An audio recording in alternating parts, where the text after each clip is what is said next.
ကျွန်တော်ဖုန်းကြီးနာမည်ကဗတ္တန္တသုမနာလင်္ကာရပါဠိပါရဂုရကောဝိဒဝတ္တန္တကမဟာပန္တိတထေအားလုံးဗုဒ္ဓဘာသာဘွဲ့9ဘွဲ့ရရှိခဲ့ပါတယ်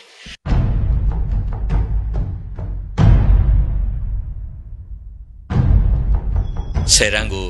ဂုံတူး4ဘာသာနဲ့အောင်ခဲ့တယ်ညီမလေးကလည်းဂုံတူး5ဘာသာနဲ့အောင်ခဲ့ကြတယ်အဲ့တော့မောင်နှမ2ယောက်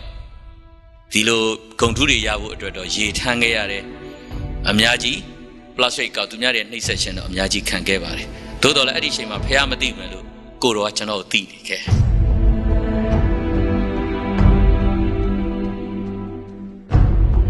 သူလမ်းကြောင်းနဲ့သူသွားနေကြတဲ့ဒီဂျိုတွေနဲ့ခတ်တာယာတွေဘာကြောင့်မတိုက်တယ်လဲသူတို့ရဲ့ systematic ဘာလို့ဖြစ်နေတာလဲဒါဆိုရင်သူတို့ကိုဘသူကထိန်းချုပ်မောင်းနေနေတာလဲဒါဆိုရင်သူတို့ကိုထိန်းချုပ်မောင်းနေနေတာဆရာတင်မောင်ထွန်းပြောတဲ့ယေရှုဖះလား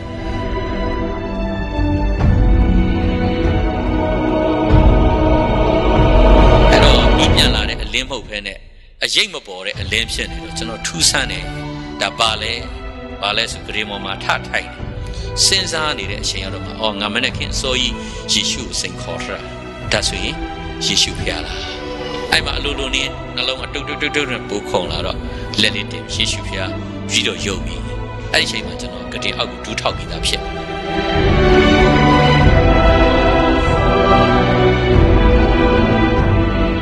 ဥတ္တမဗုဒ္ဓတော်ငါဒီယောက်ကြားတဲ့ကတို့တဲ့မြင့်မြတ်သောလူသားပဲဖြစ်တယ်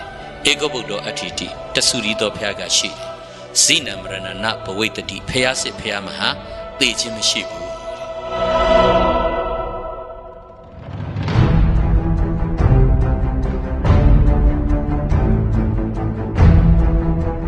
ဒီနေ့နှုတ်ကပတ်တော်သွားဖို့ရန်အတွက်ကျွန်တော်ဆရာနှုတ်ကပတ်တော်မဝင်ငါဘူးဆိုတဲ့အကြောင်းကြိုတင်ပြီးတော့ပြောပြစေဒီနေ့ဆရာနေကင်းတို့ကဒီမှာလာတဲ့ဆရာခတ်အောင် S ခုတ်အောင်ဆရာခုတ်အောင်ဖြစ်တယ် S ခုတ်အောင် S နော်ဆရာ S ခုတ်အောင်လဇုံခွန်အောင်နာမည်ခဏမှားတယ်ကျွန်တော်ဆရာကငကိုတုံးကနေဇမှာနေတယ်အနေဇမဟုတ်ပေါ့နော်နေမှာနေတယ်ပြီးတဲ့အခါမှာမိဘမဲ့ဖြစ်သွားတယ်ကိုဘွားကိုလမ်းကြောင်းတယ်ပညာဆုံးသွားတဲ့အခါမှာဖုန်ကြီးဝတ်တယ်ပြီးတဲ့အခါမှာအိန္ဒိယမှာပညာသင်ခွင့်ရတယ်ဒေါက်တာဘွဲ့ရတယ် PhD အောင်တယ်ဖုန်ကြီးပေါ့နော် PhD အောင်ပြီးတော့မှမြန်မာပြည်ပြန်လာပြီးတော့နှလုံးသားမှာဟာတဲ့အတွက်ကြောင့်ဖယားကိုရှာတဲ့အခါမှာဆရာဥတ္တမောင်ထွန်းရဲ့တရားဟောချက်ကိုကြားပြီးတော့ဖယားကိုစိန်ခေါ်တဲ့ဆရာတစ်ပါးဖြစ်တယ်ပြီးတဲ့အခါကျတော့မှစိန်ခေါ်ပြီးတော့မှလူဝတ်လဲပြီးတော့အလုပ်ပြန်လုပ်တယ်ဘွဲ့ရတဲ့အလုပ်နဲ့ပြန်ပြီးတော့လုပ်ပြီးတော့ဖယားရှင်ကကြီးမားစွာဖယားရှင်အသုံးပြုနေတဲ့ဆရာတစ်ပါးဖြစ်တယ်မြောက်များစွာသောအတွေ့အကြုံတွေရှိတယ်ဒါကြောင့်မလို့ဒီနေ့ကျွန်တော်တို့ဘုရားရှင်ဘာလုပ်နေတယ်လဲဆိုတဲ့အံ့ဩစရာကောင်းတဲ့အရာကိုစဉ်းစားဖို့ဖြစ်တယ်။ညီမတယောက်ရှိတယ်88နောက်ပိုင်းမှာညီမလေးကပြပထွက်သွားတယ်။ဘုရားကိုမသိသေးတဲ့ကာလဖြစ်တယ်။သို့တော့ဒီဆရာလည်းဘုရားကိုသိသွားတဲ့ကာလတော့၎င်းညီမငယ်လေးကလည်းမျက်ရည်နဲ့ဘုရားကိုသိပြီးမျက်ရည်နဲ့ဒူးထောက်ပြီးတော့အသင်းတော်နဲ့ဆူတောင်းတယ်။ဘယ်နိုင်ငံစစ်ဒနီကနေပြီးဆူတောင်းတဲ့အခါမှာပြန်တည်င်းကြတော့နှစ်ယောက်စလုံးယုံကြည်သူဖြစ်နေပြီတဲ့။ဟာလေလုယာ။ဆရာကပဆရာတွေ့ကြုံနေမြောင်များစွာရှိတယ်အဲ့ထက်မှာနှုတ်ကပတ်တော်ရဲ့အောင်မြင်ခြင်းတွေကိုကျွန်တော်တွေ့မှာဖြစ်တယ်နှုတ်ကပတ်တော်ဝင်ငှဖို့ပြောထားပေမဲ့လည်းဆရာကတက်တည်ခံခြင်းကိုများများသူသွားမယ်ပြီးတော့နှုတ်ကပတ်တော်လေးနည်းနည်းနဲ့သူပိတ်မှာဖြစ်ပါတယ်တော့ဆရာကိုယေရှုနာမ၌ဖိတ်ခေါ်ပါတယ်လို့ဘုရားရှင်ကောင်းချီးပေးပါကျွန်တော်အားလုံးကျွန်တော်နှလုံးသားမြောက်ဖွင့်ပြီးတော့ဘုရားရဲ့ကောင်းမြတ်ခြင်းကြောင့်ကျွန်တော်နားထောင်ရအောင်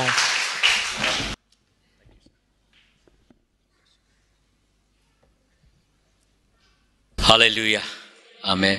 အမြင့်ဆုံးသောဘုရားသခင်ရဲ့ဂုဏ်ကျေးဇူးတော်ရှိမှပါတယ်ဘုရားသခင်ရဲ့ကျေးဇူးတော်အားဖြင့်ကျွန်တော်မနေ့ကပဲဒီအသင်းတော်ကိုရောက်ရှိလာပါတယ်လာတဲ့ရွေချက်ကတော့ကျွန်တော်တို့ဒီနေဆက်ဒေသအသင်းတော်အတွက်ဆရာကြီးနဲ့လာပြီးမိတ္တရဖွဲ့ဆွေးနွေးခြင်းလည်းဖြစ်ပါတယ်ရောက်ရှိရင်းနဲ့ဒီအသင်းတော်ကန္တကျွန်တော်ပြောခွင့်လည်းရရှိခဲ့ပါတယ်ဒါလည်းဘုရားသခင်ရဲ့ကျေးဇူးတော်ဖြစ်ပါတယ်ကျွန်တော်နာမည် ဆရာ S ကွန်အောင်ဖြစ်ပါတယ်ကျွန်တော်မွေးစားဖေကဆိုင်ဝါအမေကလောဖြစ်ပါတယ်ကျွန်တော်ရဲ့အဖေရဲ့အမေရင်းကတော့ကျွန်တော်9နှစ်သားပဲကတည်သွားပါပြီ9နှစ်သားလွန်ခဲ့တဲ့1969ခုနှစ်လောက်ပဲကအဖေရောအမေရောသူများတက်လို့တည်သွားပြီတည်ပြီးတဲ့နောက်ကျွန်တော်တို့မောင်နှမ2ယောက်ဒါလမ်းဘေးမှာ plastic ကောက်တဲ့ရေထမ်းရောက်ရင်းနဲ့ပဲကျွန်တော်ကြောင်းတက်လာခဲ့ပါတယ်ကျွန်တော်တို့မိဘတွေတည်သွားတော့မော်လမြိုင်မွန်ပြည်နယ်ကြိုက်မရောနားလေးမှာဖြစ်တယ်ဒါကြောင့်ကျွန်တော်တင်းတင်းသားကြီးတိုင်းရဲ့မွန်ပြည်နယ်ရဲ့ကရင်ပြည်နယ်ကယားပြည်နယ်တွေကိုအရန်စိတ်ဝင်စားတယ်ဖျားသခင်စီမှာအကြီးအကျယ်ဆူတောင်းခဲ့ဘူးတယ်ဆူတောင်းခဲ့တဲ့အခါဖျားသခင်ကျွန်တော်မြန်မာနိုင်ငံမြေပုံထဲမှာအဝါရောင်နေချဲထားတဲ့အရာဒီနေရာတွေမင်းသာသနာလုပ်ရမယ်ဆိုပြီးကျွန်တော်ကိုဝေရှင်းပေးခဲ့တဲ့အခါမှာကျွန်တော်ပကံညာဥဒေတာစပြီးတော့မြန်မာနိုင်ငံအနှံ့သာသနာဝင်ခဲ့ပူပါတယ်အဲ့တော့ကျွန်တော်1969ခုနှစ်ပဲကမိဘမရှိခဲ့ဘူးမရှိခဲ့ပဲနဲ့ဒါဖျားသခင်ရဲ့ကျေးဇူးတော်ကိုအဲ့ဒီအချိန်နားမလည်ခဲ့မယ်လို့ကျွန်တော်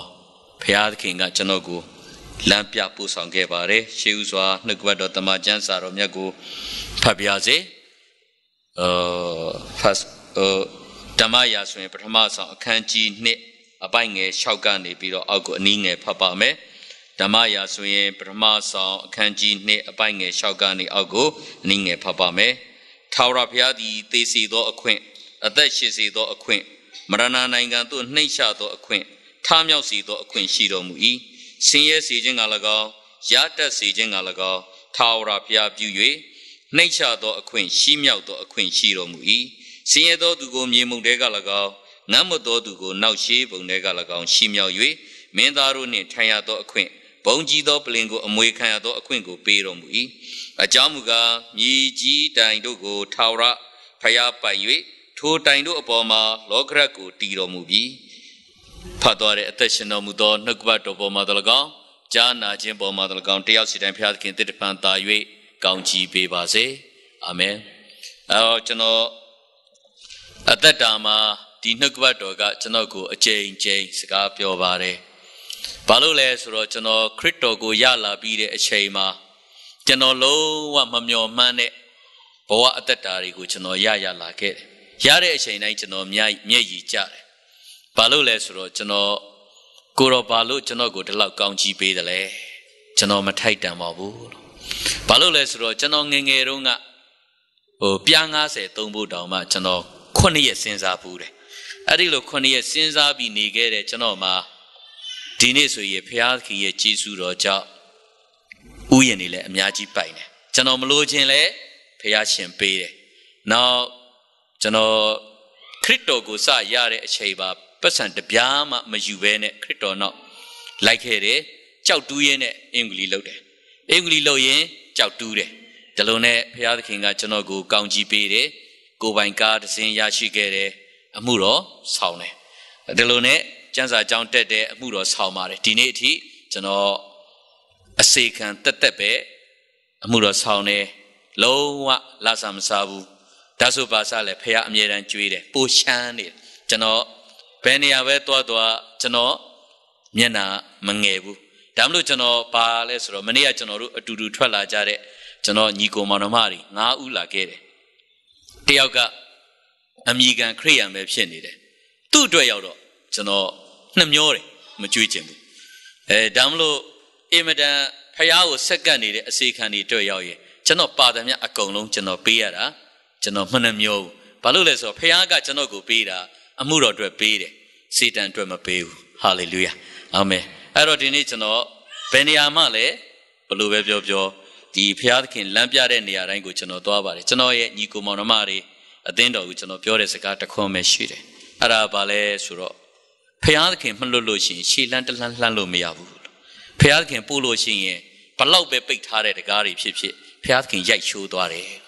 ဒါကြောင့်ဒီနေ့ကျွန်တော်အနည်းငယ်တက်သေးခံပြရစေကျွန်တော်ဆရာတော်ကလည်းကျွန်တော်ခွင့်တောင်းထားတယ်ကျွန်တော်ဒေသနာဟောတာတဲ့တက်သေးပဲခံပြရစေလို့ဘာလို့လဲဆိုတော့ကျွန်တော်ခရစ်တော်နောက်လိုက်လာတာ18နှစ်အတွင်းထဲမှာပဲရှိပါသေးတယ်ဒါပေမဲ့လို့ခရစ်တော်နဲ့တကယ်တမ်းရှောက်လန်းလာတာက15နှစ်ကျော် 16နှစ်အတွင်းထဲမှာပဲရှိပါသေးတယ်လို့ဒါကြောင့်ဒီလိုအတွင်းထဲမှာပဲဘုရားသခင်ကျွန်တော်ကိုအများကြီးရှင်းမြောက်ခဲ့ပါတယ်လွန်ခဲ့တဲ့1960နဲ့ခုနှစ်မှာမိဘနှစ်ပါးလုံးအသက်ခံပြီးတဲ့နောက်မောင်နှမ2ယောက်တည်းဘဝမှာဖျားဆိုတာနားမလဲခဲ့ဘူးနေ့စဉ်စားနိုင်ဖို့အတွက်ပလတ်စတစ်ကောက်တယ်ရေထမ်းရောင်းတယ်ဒီဘဝနဲ့အသက်ရှင်လာတော့လူတွေရှေ့မှာအယမ်းမျက်နှာငယ်တယ်အဖေရဲ့အမျိုးအနွယ်ဘာမှမသိဘူးအမေရဲ့အမျိုးအနွယ်ဘာမှမသိဘူးမိဘတွေနဲ့အတူခရီးထွက်လာတဲ့လမ်းမှာလက်နက်ကင်အဖွဲ့တစ်ဖွဲ့ကအမေကိုမရင်းကျင့်သွားတယ်အဖေကိုလည်းဘယ်နဲ့ထိုးတတ်သွားတယ်မျက်စိအောက်မှာအမေနဲ့အဖေက2ယောက်လုံးအလောင်းကိုကားတက်စီဖောက်ပြီးကားရောမီးရှို့ပြီးထားပခဲ့တဲ့အခါလမ်းဘေးကရှုံပုတ်ထဲမှာမောင်နှမ2ယောက်ဘယ်သွားမှမသိခဲ့ဘူးဒီလိုနဲ့ရန်တန်းပြီးတော့လမ်းလျှောက်လာတော့ကရင်တောင်သူတဲတဲရောက်ကရင်တောင်သူတဲတဲရောက်တော့ညီမလေးကိုတော့ကြောင်းထားပေးမယ်ကျွန်တော်တော့အလုပ်လုပ်ရမယ်ဆိုတော့ကျွန်တော်အရန်ဝမ်းနေတယ်ဘာလို့လဲဆိုကျွန်တော်စအရန်တက်ရှင်တယ်ပညာတတ်မှပဲကျွန်တော်ပြန်ပြီးတော့ဘဝကိုမမရက်တည်နိုင်လိမ့်မယ်ကျွန်တော်မောင်နှမ2ယောက်အဲ့ဒီမှာ10ရက်လောက်ကတ်နေပြီးတော့စူးစမ်းပြီးလမ်းသွားကြတယ်မော်လမြိုင်ရောက်လာတဲ့အခါမော်လမြိုင်မှာကျွန်တော်တို့ခဏနေတယ်အဲ့ကကျွန်တော်တို့ဆရာကြီးကကျွန်တော်တို့ပညာသင်ပေးခဲ့တဲ့ဆရာကြီးကပြန်တွေ့တော့ကျွန်တော်ပဲခူးမြို့ပို့ပေးတယ်ဒါနဲ့ပဲခူးမြို့ဆန်တော်ရင်း၄လမ်းမှာရှိတဲ့မိတ်ဆွေတူဦးရဲ့အိမ်အောက်မှာမောင်နှမ2ယောက်ကတ်နေပြီးတော့ကျွန်တော်အထက6မှာကြောင်းတက်ခဲ့ကြတယ်ပဲခူးအထက6ကနေကျွန်တော်10တန်းကိုဂုံတူး4ဘာသာနဲ့အောင်ခဲ့တယ်ညီမလေးကလည်းဂုံတူး5ဘာသာနဲ့အောင်ခဲ့ကြတယ်အဲ့တော့မောင်နှမ2ယောက်ဒီလိုဂုံတူးတွေရဖို့အတွက်တော့ရေထမ်းခဲ့ရတယ်အများကြီးပလတ်စတစ်ကောက်သူများတွေနှိမ့်ဆက်ခြင်းတော့အများကြီးခံခဲ့ပါတယ်သို့တော်လည်းအဲ့ဒီအချိန်မှာဖះမသိဘူးလို့ကိုတော်ကကျွန်တော်ကိုသိနေခဲ့ဟာလေလုယာအာမင်ဘာကြောင့်လဲဆိုတော့နောက်ပိုင်းမှာကျွန်တော်ကိုတော်ရဲ့အကြောင်းကိုပို့ပြီးသိလာခဲ့တယ်အဲ့တော့ကျွန်တော်1980နဲ့ခုနှစ်မှာကျွန်တော်ရန်ကုန် RMT ကနေပြီးတော့ကျွန်တော်ကြောင်းပြီးပါတယ်ညီမလေးကလည်းကျွန်တော်ပြီးတဲ့နောက်မှာဒီစေတက်တူကနေကြောင်းပြီးခဲ့ကြတယ်အဲ့တော့ကျွန်တော်ကအစိုးရအလုပ်လုပ်မလားမိဘတွေကိုတတ်သွားတဲ့လူကိုလိုက်ရှာမလားလို့ကျွန်တော်အများကြီးတွေးတယ်မောင်နှမ2ယောက်လုံးငငယ်လေးပရေကအခက်အခဲဒုက္ခကြုံတွေ့တိုင်းမိဘတတ်တဲ့လူကိုပြန်တတ်ရှင်တဲ့စိတ်ပဲရှိခဲ့အမြဲတမ်းနှလုံးသားကလူတတ်ရှင်တဲ့စိတ်အချိန်ပြည့်ဖုံးလွှမ်းပြီးတော့အာခတနဲ့ပဲအသက်ရှင်ခဲ့တဲ့မောင်နှမ2ယောက်လုံးဖြစ်ပါတယ်ဒါနဲ့ကျွန်တော်လက်နက်ကင်အဖွဲ့အစည်းတစ်ခုကိုဝင်မယ်ဆိုပြီးသွားတဲ့အခါဗုဒ္ဓဘာသာဖုံးတော်ကြီးတွေကလိုက်တားပြီးတော့မဝင်ဖို့တားခဲ့တယ်ပဲခူးသာသနာ့မှာနိုင်ပါဠိတက္ကသိုလ်ကျောင်းလိုက်ဆရာတော်ဗတ္တန္တပညာဇောတပေါ့သူကလိုက်တားပြီးတော့သူခေါ်တဲ့အခါကျွန်တော်ဖုံးတော်ကြီးကျောင်းမှာအဲ့မှာလိုက်သွားတယ်အဲ့မှာဖုံးကြီးကျောင်းရောက်တော့ဖုံးကြီးကအတင်းချော့ပြီးတော့ကရုံးတုံးပေးပြီးတော့သင်္ကန်းဝတ်ခိုင်းတော့ကျွန်တော်လည်းဝတ်လိုက်တယ်အဲ့မှာသင်္ကန်းဝတ်ပြီးတော့စာစင်တိုက်ကြီးဖြစ်နေတော့ပါဠိတက္ကသိုလ်ကြီးဖြစ်နေတော့သူများတွေဗုဒ္ဓစာပေလေ့လာကြတယ်ကျွန်တော်ငငယ်လေးတွေအတွေ့တစ်ခုရှိတာဘယ်နေရာမှာပဲရောက်ကျွန်တော်ကိုလုပ်တဲ့အလုပ်ကိုဆုံးခန်းတိုင်အောင်လုပ်မယ်ဆိုတဲ့စိတ်ကငငယ်လေးတွေကရှိခဲ့တဲ့အခါဗုဒ္ဓစာပေကိုစလေ့လာရင်းနဲ့1986ခုနှစ်မှာသာသနာ့ဓမ္မစရိယဘွဲ့စကြဖုန်းကြီးဘွဲ့ကိုအောင်မြင်ခဲ့တယ်အဲကနေအောင်မြင်ပြီးတော့နောက်1988ခုနှစ်မှာကျွန်တော်မြန်မာနိုင်ငံအားလုံးသိပြီးသားဖြစ်ပါတယ်အရေးခင်ဖြစ်တယ်အရေးခင်မှာဘုန်းကြီးတွေလည်းတော်တော်များပါသွားတယ်ကျောင်းသားကျောင်းသူတွေပါပြီးပြည့်စည်သွားကြတယ်အဲ့တော့နိုင်ငံတော်အစိုးရကိုလူထုကမကြေမနက်ဖြစ်နေတဲ့အချိန်ကျွန်တော်နိုင်ငံတော်အကြီးအကဲဗိုလ်ချုပ်မှုကြီးဦးစောအောင်ကနေပြီးကျွန်တော်ကိုအိန္ဒိယနိုင်ငံဘီဟာစတိတ်နလန်ဒါတက်တူပေါ့အဲ့ဒီမှာဗုဒ္ဓဘာသာတက်တူကိုကျွန်တော်တက်ဖို့ရွေးချယ်တဲ့9ယောက်ထဲမှာနံပါတ်1အနေနဲ့ရွေးချယ်ပြီးပို့ဆောင်ခဲ့တယ်ပို့ဆောင်ခဲ့တဲ့အတွက်အိန္ဒိယနိုင်ငံဘီဟာပြည်နယ်နလန်ဒါတက်တူမှာကျွန်တော် MA ဗုဒ္ဓဆင်ပြီးတဲ့အထိကျောင်းတက်ခွင့်ရရှိခဲ့တယ်အဲ့ဒီကနေပြီးတော့စီရီလင်္ကာနိုင်ငံကိုလံဘိုမြို့ဗုဒ္ဓတိတရဏတက်တူမှာကျွန်တော် PhD ဆက်ရလာခဲ့တယ်ဒါနဲ့1993ခုဇန်နဝါရီလ3ရက်နေ့မှာမြန်မာနိုင်ငံပြန်ရောက်ပြီးဇန်နဝါရီ4ရက်နေ့မြန်မာနိုင်ငံလွတ်လပ်ရေးနေ့မှာကျွန်တော်ကိုနိုင်ငံတော်အကြီးအကဲကဝတ္တန္တကပန္တိတဘွဲ့ဥဆောင်ပန်းခေါ်တာပေါ့အဲ့တော့တန်ဃာတွေထဲမှာအသက်အငယ်ဆုံးဝါအနုဆုံးနဲ့ဒါ PhD ရလာတယ်ဆိုပြီးဥဆောင်ပန်းဘွဲ့ကိုပေးတယ်ကျွန်တော်ဘုန်းကြီးနာမည်ကဗတ္တန္တသုမနာလင်္ကာရပါဠိပါရဂုရကောဝိဒဝတ္တန္တကမဟာပန္တိတထေအားလုံးဗုဒ္ဓဘာသာဘွဲ့9ဘွဲ့ရရှိခဲ့ပါတယ်အဲ့တော့ဗုဒ္ဓဘာသာဘွဲ့9ဘွဲ့ရရှိပြီးတဲ့နောက်မှာကျွန်တော်နိုင်ငံတော်အကြီးအကဲဦးစောမောင်ရဲ့ သွားတဲ့နောက်ကိုကျွန်တော်အမြဲတမ်းလိုက်ခဲ့တဲ့အခါခုနပြောခဲ့ကမ်ဘောဒီးယားနိုင်ငံနောက်လာအိုနိုင်ငံထိုင်းနိုင်ငံနဲ့တရုတ်နိုင်ငံရှန်ဟိုင်း University အထိကျွန်တော်လေ့လာခွင့်ရရှိခဲ့တယ်ရရှိပြီးတော့အိန္ဒိယနိုင်ငံနီပေါနိုင်ငံနဲ့ဘူတန်စီရီလင်္ကာနိုင်ငံတွေကျွန်တော်သာသနာရေးသွားခဲ့တယ်သွားရင်းနဲ့1993ခုနှစ်ဩဂတ်စ်လမှာကျွန်တော်ရှင်းပြည်နယ်တွန်းဆန်မြို့ပေါ့အဲ့တုန်းကတွန်းဆန်ကမြို့နယ်ခွဲမဖြစ်သေးဘူးအဲ့တော့တွန်းဆန်မှာဒီအရင်တော့ခရီးယန်ဆူတောင်းတောင်ရှိတယ်အဲ့ဒီခရီးယန်ဆူတောင်းတောင်ကိုလက်ဝါးကားတိုင်းဖယ်ပြီးအဲ့ဒီမှာစီဒီတည်ထားတဲ့စီဒီမှာထိတင်ပွဲတရားဟောဖို့ဖိတ်တဲ့အခါကျွန်တော်93ခုဩဂတ်စ်လမှာတွန်းဆန်မြို့ကိုရောက်တဲ့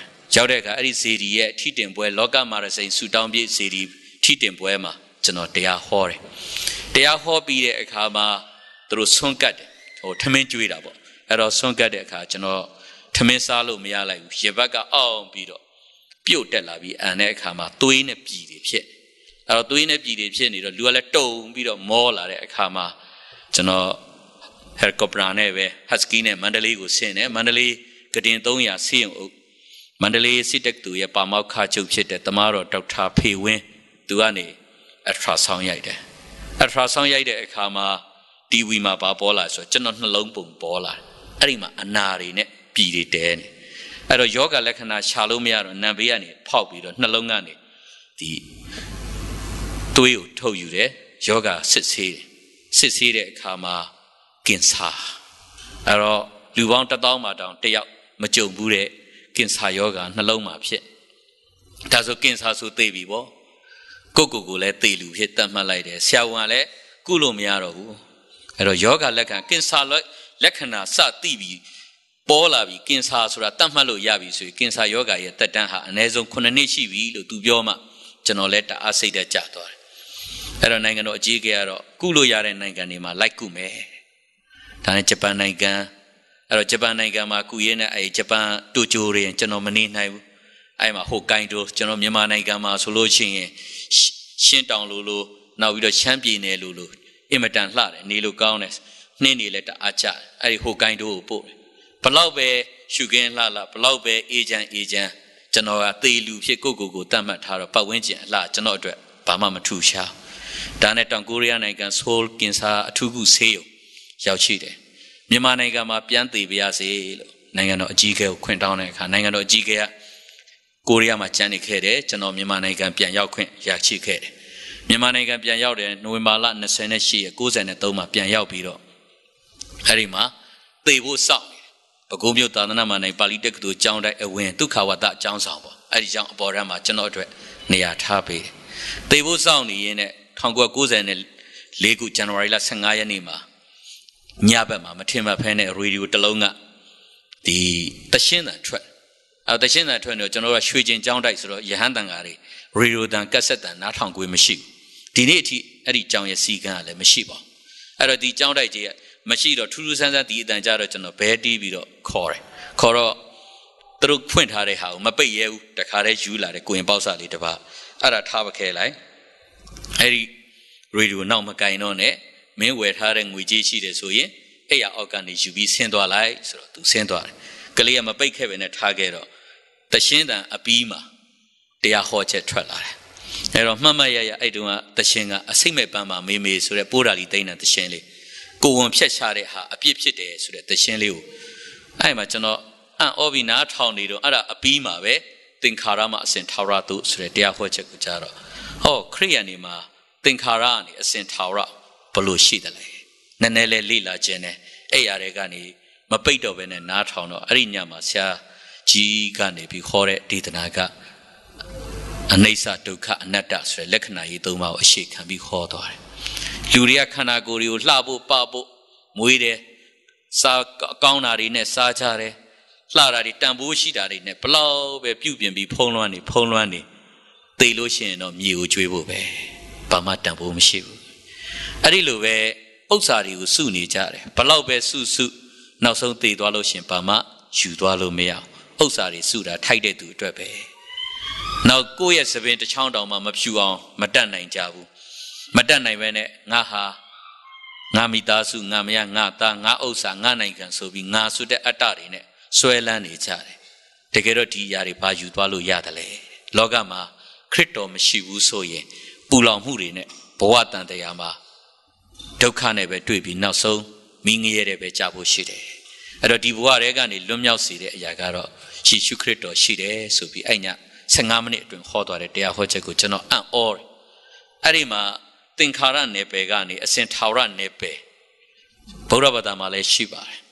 အဲ့တော့31ပုံအဲ့တော့ဒီ31ပုံထဲမှာဘယ်မှာပဲဖြစ်ဖြစ်သေကြည်ဖြစ်စည်းခြင်းနောက်ဆုံးငရဲပဲရောက်လိမ့်မယ်အဲ့တော့31ပုံကနေလွန်မြောက်စေတဲ့အသင်္ကတတက်နိဗ္ဗာန်ဆိုတဲ့အရာမှာအဲ့တော့ဒီနိဗ္ဗာန်နဲ့ဆရာတင်မောင်ထွန်းပြောတဲ့ဒီထာဝရနိုင်ငံတူသလားဆိုပြီးတော့တနေ့လုံးတွေးပြီးအဲ့ညပဲတွေးမိတယ်နောက်နေ့ရောက်တော့အဲ့ဒီအချိန်လေးမှာတအားကြားကျင်လာတော့အဲ့မှာ January 16 ရက်နေ့ည9:45ကနေပြီးတော့စပြီးတော့နားထောင်ဖြစ်တယ်အဲ့ဒီမှာနားထောင်တဲ့အခါမှာညတိုင်း15မိနစ်ကျွန်တော်ပုံမှန်နားထောင်ရင်းနဲ့1990နဲ့4ခုနှစ်မေလ23ရက်နေ့မနေ့ခင်းအစောကြီးပေါ့3နာရီလောက်မှာသူရထလူကမောပြီးတော့မနေနိုင်တော့ဝရန်တာဘက်ထွက်တယ်ဝရန်တာထွက်ပြီးတော့အပေါ်မော့ကြည့်တဲ့အခါကျဲလေးတစ်လုံးကျွေကြ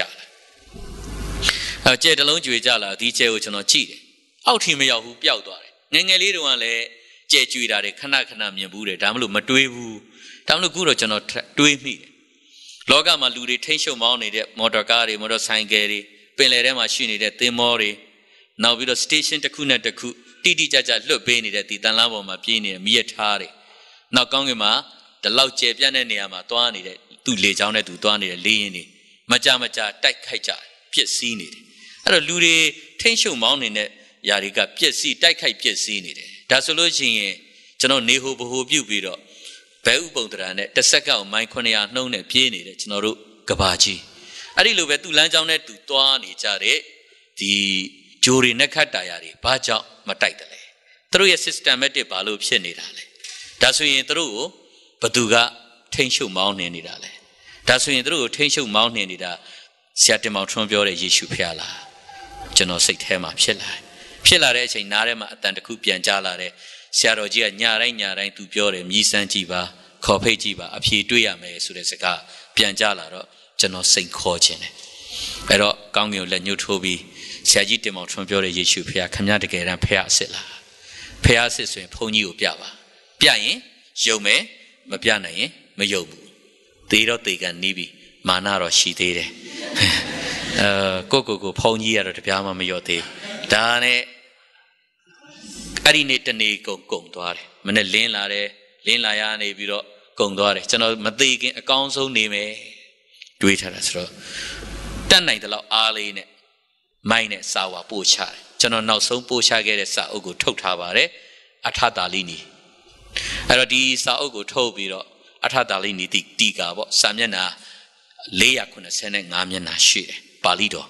အဲ့တော့ဒီစာမျက်နှာဒီစာအုပ်ကိုနောက်ဆုံးဘုန်းကြီးဘုရားမှာထုတ်ခဲ့တဲ့စာအုပ်ဖြစ်ပါတယ်နောက်လောကစာပေတော်တော်များများရေးခဲ့ဘူးတယ်1988ခုနှစ်ပြဲကကျွန်တော်လောကစာပေရေးခဲ့တဲ့ကလောင်နာမည်တက္ကသိုလ်ငိမ့်ွယ်ခေါ်ပါတယ်အဲ့တော့ကျွန်တော်ဗုဒ္ဓစာပေကိုကျမ်းကန်ကိုပြုစုရင်းနဲ့နောက်ဆုံးအဲ့ကျမ်းကိုလည်းပြီးကနေပြီစာဝါပို့ချတဲ့ညတိုင်းအဲ့မရှိမဲ့အားလေးနဲ့ကြိုးစားပြီးပို့ချခဲ့တလုံးနဲ့အဲ့ညမှာဒီ94ခုနှစ်မေလ23ရက်နေ့ညနေ6နာရီခွဲတော့ပဲခူးမှာအဲ့ဒီနှစ်ကတော့93အစောဆုံးမိုးရွာတာပေါ့အကြီးကျယ်မိုးကတုံးနဲ့ရွာတယ်မိုးတွေရွာတော့မိုးဥရွာတော့မိုးကြိုးတွေကလည်းပြစ်တယ်အကြီးကျယ်မိုးကြိုးတွေပြစ်တယ်မိုးကြိုးတွေပြစ်ရင်းနဲ့89တမဌာနချုပ်ကအဲ့ဒီချိန်တော့ဘယ်မှာလဲဆိုတော့ပဲခူးမှာပဲရှိသေးတယ်ခုမှရန်ကုန်ပြောင်းသွားတာအဲ့တော့89တမဌာနချုပ်ရဲ့တက်ဦးမှာရှိနေတဲ့ဒီတက်ဦးကျောင်းမိုးကြိုးကပြစ်ပြီးတိုက်ကြီးကကွဲပြီးတော့အတွင်းထဲမှာရှိနေတဲ့ကိုရင်နဲ့ဦးစင်းတွေတေသွားတယ်အဲ့တော့စဉ်းစားတယ်ကိုတေတော့မယ်လို့မျောနေတယ်အရှိန်တန်မာမာနဲ့ဖြစ်နေတဲ့ပုံကိုယ်တွေကတေသွားတယ်ဟုတ်ပြီတေခြင်းဆိုတာရှေ့တလန်းပဲဘလောက်မှမဝေးပါလားတွေးမိပြီးတော့ဖြစ်နေတဲ့အချိန်အဲ့နေကပဲခူးမှာရက်ွက်ပေါင်း9ခုကဒီမီလုံးကပြတ်သွားတယ် transformer တွေအကောင်လုံးစက်ကွင်းမိပြီးတော့ပြတ်သွားတဲ့အခါမှာအဲ့ဒီမှာတခါတဲ့ဘယ်လိုပြောမလဲဆိုလို့ရှိရင်မီးမရှိတော့ဖျောင်းနိုင်တဲ့နေရင်းနဲ့ည7:00 နာရီလောက်မှာသွေးကအံ တွေးအန်တော့လူကလည်းမောပြီးတော့ဒေါက်တာစီဝကရဲ့ဒေါက်တာအေးကျော်ဒေါက်တာကျော်လွင်ဆိုတော့ဘကိုးမှာအခုနာမည်ကြီးဆရာဝန်ကြီးတွေရှိသူတို့တွေအလှည့်ကျဆေးလာကုပေးတယ်ကျွန်တော်ဘေးမှာအမြဲတမ်းလာပြုစုတာလူခုလက်ရှိဗုဒ္ဓသာသနာထွန်းကားပြန့်ပွားရေးဦးစီးဌာနမှာဒုတိယညွှန်ကြားမှုလုပ်နေတဲ့စာရေးဆရာလည်းဖြစ်တယ်မနုဿကျော်ဝင်းဆိုတာသူကအမြဲတမ်းပြုစုအဲ့မှာဘယ်လိုပြောမလဲဆိုတော့သူတို့တွေလည်းလာပြီးပြုစုတော့အဲ့မှာသူတို့ဒိုက်ကော်စင်လို့ခေါ်တယ်ကျွန်တော်နှလုံးငိမ်စီဂျပန်ကနေလှူထားအဲ့တော့ဒီဆေးကိုသူတို့15လုံးကျွန်တော်တောက်တယ်ဘာလို့ဆိုတော့သေရင်လည်းသေစေတော့လောကကြီးနေရတာအယံပင်ပန်းတယ်ခန္ဓာကိုယ်ကလည်းမတည်နိုင်တော့လူဟာယောဂကျွမ်းနေပြီဆိုတော့မလှုပ်ရှင်တော့အဲ့တော့တက်တာအောင်ဒီဆေးပဲတောက်နေရတယ်အမြဲတမ်းလည်းမတက်တာခဏတောက်နေဒါနဲ့ဒီဆေးတောက်ပြီးတော့အဲ့ရပေါ်မှာကတင်ပေါ်မှာခဏလှဲတယ်တနာရီလောက်မနေ့အစောတနာရီလောက်မှာအိပ်ပျော်သွားအဲ့တော့မနေ့စောတနာရီလောက်မှာအိပ်ပျော်သွားတော့တိတ်မကြဘူးမျက်စိကိုအင်မတန်မှစူးချတဲ့ဒီ slide မီတစ်ခုလိုဟာမျိုးကလာထိုးထားတယ်မျက်စိဘလောက်ပိတ်ထားအပေါ်မှာအလင်းရောင်ရှိရင်သိမီးပြန်လာတယ်ထင်ပြီးတော့မီးခလုတ်ကိုပိတ်တယ်ကျွန်တော်အခန်းကရှင်းချင်းလေးပါပေ20ပတ်လေပဲကျဲတယ်အဲကွန်တက်ထားတယ်အဲ့တော့ကတင်တစ်လုံးရှိတယ်နောက်ပြီးတော့စာအုပ်တွေထည့်တဲ့ဗီဒီယိုတစ်လုံးရှိတယ်နောက်စပွဲတစ်လုံးနဲ့ထိုင်ကို2လုံးပဲရှိတယ်ဘာမှမရှိအဲ့တော့ဒီအခန်းထဲမှာလင်းတယ်ခဏနဲ့မျက်စိပွင့်လိုက်တော့အခန်းတစ်ခန်းလုံးကလင်းနေတယ်အရိပ်မပေါ်အဲ့တော့မီးပြန်လာတဲ့အလင်းမဟုတ်ဘဲနဲ့အရိပ်မပေါ်တဲ့အလင်းဖြစ်နေတော့ကျွန်တော်ထူးဆန်းတယ်ဒါပါလဲဆိုဂရေမော်မှာထထိုင်တယ်စဉ်းစားနေတဲ့အချိန်ရောက်တော့မှငါမနဲ့ခင်အစိုးကြီးယေရှုကိုစိန်ခေါ်ထားတာဒါဆိုရင်ယေရှုဖျားလားအဲ့မှာအလိုလိုနေနှလုံးကတုတ်နဲ့ပိုးခုန်လာတော့လက်လေးတင်ယေရှုဖျားပြီးတော့ယုံပြီအဲ့ဒီချိန်မှာကျွန်တော်ကတင်အောက်ကိုဒူးထောက်ပြီးသားဖြစ်မထင်မှတ်ဘူးကတင်မောကဘလို့ဆင်းမိမှမသိဘူးဒူးထောက်ယေရှုဖျားပြီးတော့ယုံပြီလို့နှုတ်ကနေဝန်ခံတဲ့အခါတော့မှဝန်လေး၍ပင်ပန်းတော်သူအပေါင်းတို့ငါထံသို့လာကြလောငါသည်ရှမ်းသာပေးမည်တင့်ကိုလူမျိုးတကာအတွက်ငါခွဲခန့်ထားပြီဒီအတန်ကိုအံ့ဩဝယ်ကြားရတယ်တခါမှမကြားဘူးတဲ့အတန်ဖြစ်နေတော့ကျွန်တော်ပတ်ကြည့်မတွေ့ဘူးအဲ့ဒီမှာစိတ်ကနှိုးဆော်လာအဲ့မှာကျွန်တော်ဘာပြောချင်လဲဆိုတော့ကျွန်တော်မှနှလုံးကင်ဆာရှိတယ်ဘယ်လိုလုပ်လူမျိုးတကာအတွက်ဖြစ်မလဲဒါမလို့အံ့ဩစရာကောင်းတာအဲ့ဒီအချိန်ကစပြီးကျွန်တော်အသက်ရှူလို့ကောင်းတယ်ဝလာတယ်အသက်ရှူဝလာတယ်နေရတာတက်တာပေါ့ပါတယ